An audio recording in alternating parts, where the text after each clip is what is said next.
Hey everyone, and welcome back to Mr. Daily Speak English.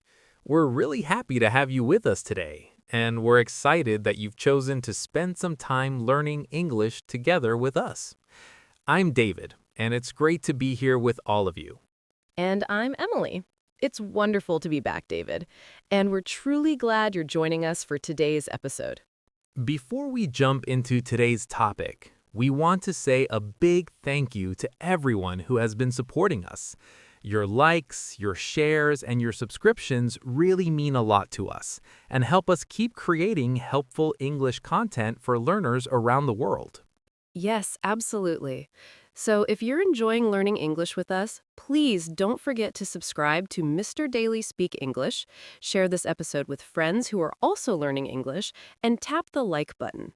Your support helps us reach more learners and continue making these podcasts. All right, Emily, let's talk about today's topic. This is something many of our listeners have asked about, and it's something almost every English learner experiences. That's right. Today, we're going to talk about the top 5 common English mistakes that learners often make. This is a great topic, Emily, because no matter your level, beginner, intermediate, or advanced, everyone makes mistakes while learning English. Exactly. Making mistakes is completely normal. This episode isn't about feeling bad or embarrassed. It's about understanding these mistakes, learning from them, and slowly improving your English step by step. Even native speakers make mistakes sometimes, so don't worry. Let's start with our first common mistake, one that confuses many learners. Yes, our first one is 2 versus 4. This is a very classic mistake, and a lot of learners mix these two words up. That's true. Many learners use to when they should use for, and sometimes they do the opposite. This often happens because in some languages, one word is used for both meanings. So let's slow down and explain it clearly. We usually use to when we're talking about direction or destination. So, we usually use to when we talk about movement, direction, or going from one place to another. Think about it as moving toward something or someone. For example, you might say, I'm going to the store. Here, you are moving in the direction of the store. The store is your destination. Another simple example is, I walk to school every day. Again, this shows movement. You are going from one place and moving toward the school. So, whenever you think about direction, movement, or destination, to is usually the correct choice. Now let's talk about for. We usually use for when we want to talk about purpose, reason, or benefit. For example, I bought this present for my mom. Here, the purpose of buying the present is your mom. She's the person who benefits from it. Exactly. Another example is, this cake is for the party. The cake has a purpose. It's meant for the party. Or you might hear someone say, I study English for my job. In this sentence, the reason or benefit of studying English is related to work. Now let's look at a very common mistake. Some learners say, I bought a coffee to you. That doesn't sound quite right in English. Yes, the correct sentence would be, I bought a coffee for you. Because the coffee is for someone's benefit, we use for, not to. Another example is when learners say, I need to talk for you. That sounds strange in English. The correct sentence is, I need to talk to you. Here, you're directing your speech towards someone, so to is the right word. So here's a helpful tip for you. Ask yourself a simple question. Am I talking about movement or direction? Or am I talking about purpose or benefit? If you're going somewhere or speaking directly to someone, to is usually correct. If you are explaining a reason, purpose, or benefit, then for is often the right choice. This can feel confusing at first, but with practice, it starts to feel more natural over time. All right, Emily, let's move on to our second common English mistake, another pair of words that learners often confuse. Yes, this one is say versus tell. All right, let's take a closer look at our second common mistake, which is the difference between say and tell. This is something many English learners struggle with, even at higher levels. Yes, and it's very common to hear sentences like, "Can you say me your name?" or "He told that he was tired." These sound understandable, but they are not quite correct in English. So let's explain this clearly and step by step. The main difference between say and tell is whether we mention who we are speaking to. Exactly. We usually use say when we focus on the words themselves, not the listener. Often we don't mention the person we are talking to. For example, he said that he was tired. In this sentence, we don't say who he spoke to. We're only reporting the words. Another simple example is she said hello. Again, we don't know who she said hello to, and that's okay. The focus is on what was said. Now, tell works a little differently. When we use tell, we almost always need to include the listener, the person who receives the information. For example, he told me that he was tired. Here, me is very important. It shows who received the information. Another example would be, she told her friends a funny story. In this case, her friends are the people who listen to the story.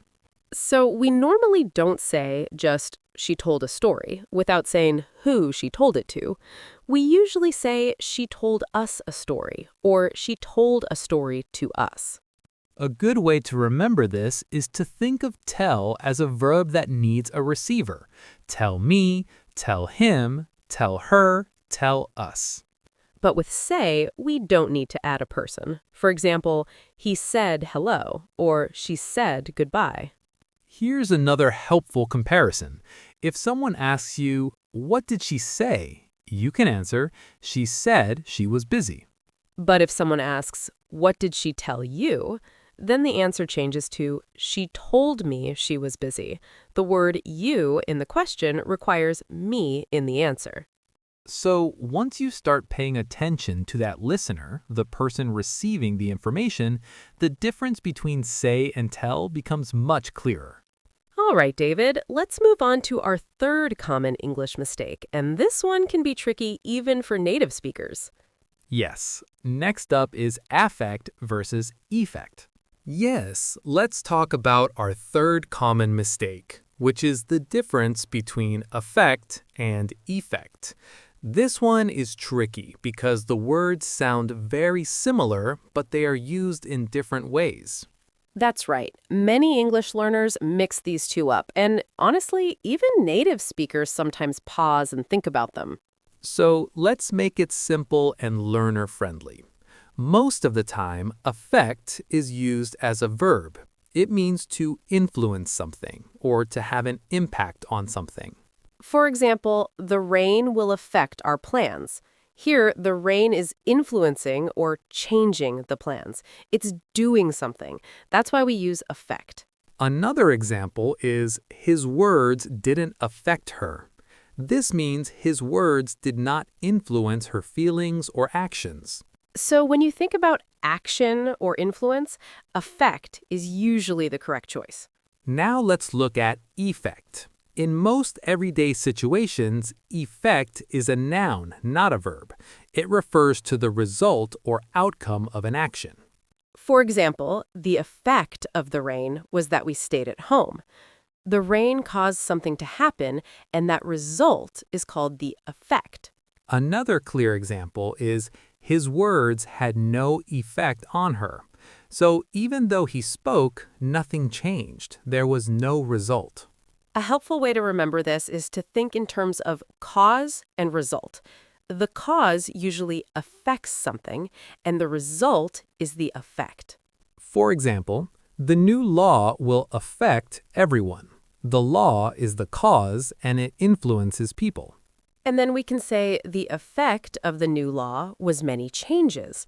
The changes are the result. Some learners remember this with a simple memory trick. A in effect for action and E in effect for end result. That's a useful trick, and while there are rare exceptions, for everyday English, this rule will work almost all the time.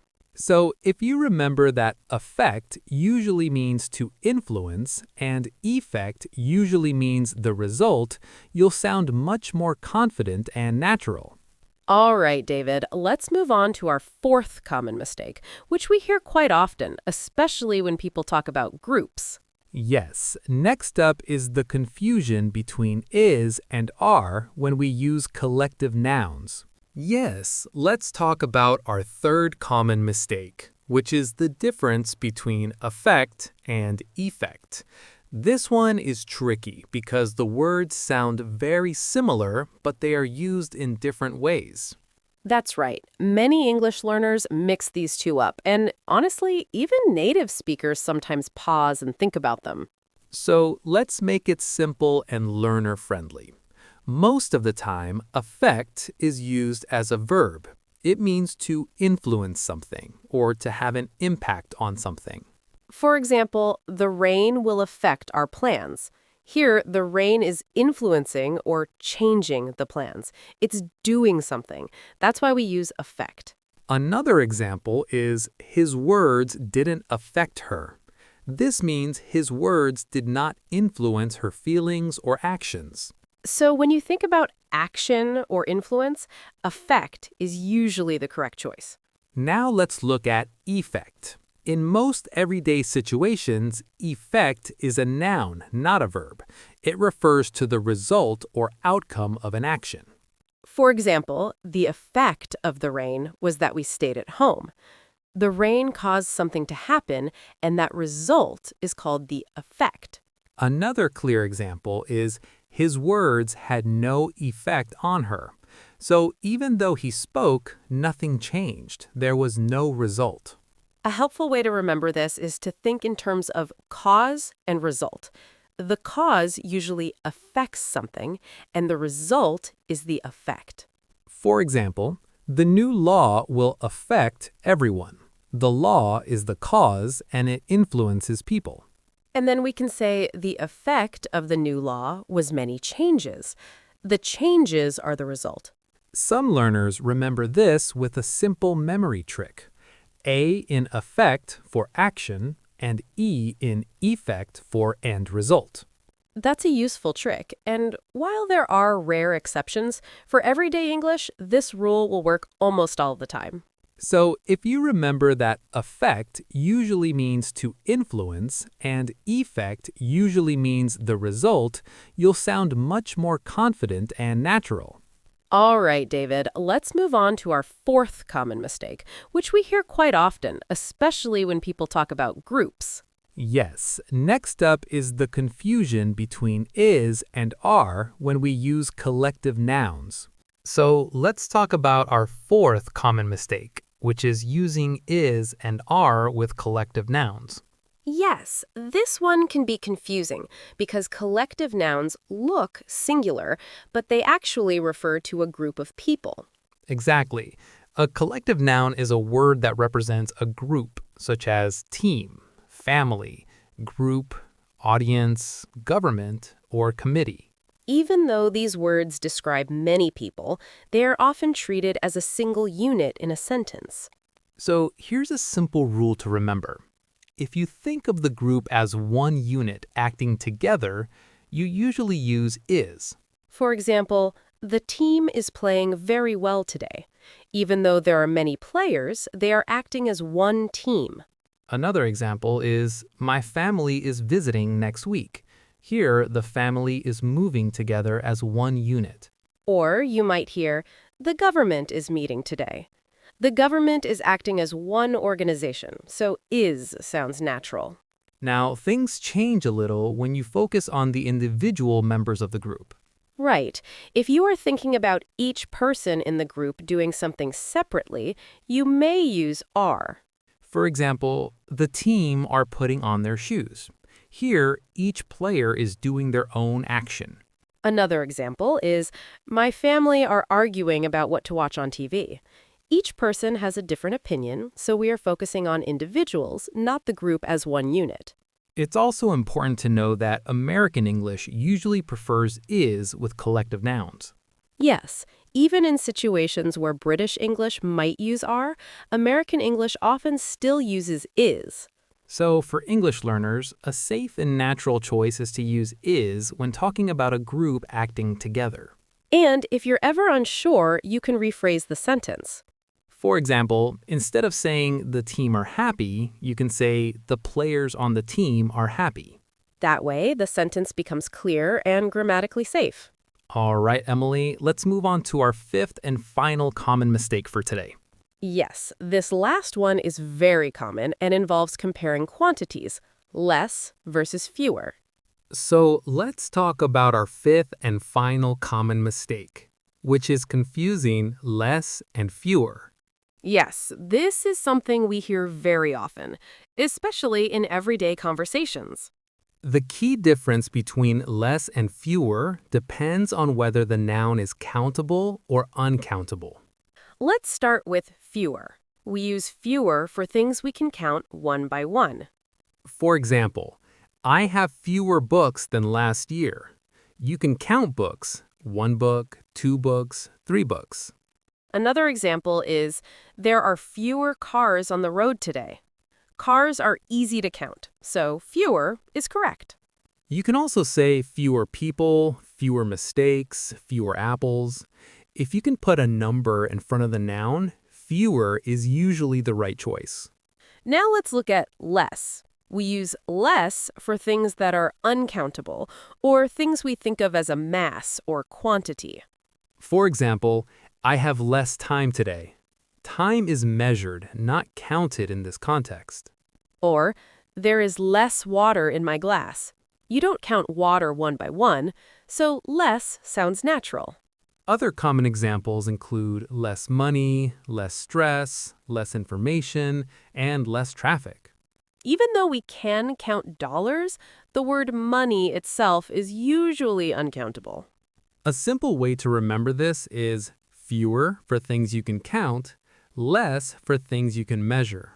You might hear phrases like less people in casual speech, but grammatically, fewer people is the correct form. Using less and fewer correctly can really help your English sound more natural and polished. So today, we talked about 5 very common English mistakes.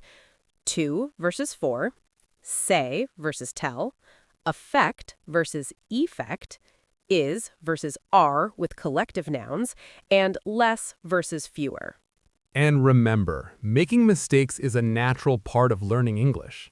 The most important thing is to notice your mistakes, learn from them, and keep practicing. Every mistake you make is actually a step forward towards speaking more confidently and clearly. If you found this episode helpful, don't forget to subscribe to Mr. Daily Speak English and share it with someone who is learning English. And let us know in the comments which mistake you find the most difficult. Thank you so much for listening today. Keep practicing, keep learning, and we'll see you in the next episode.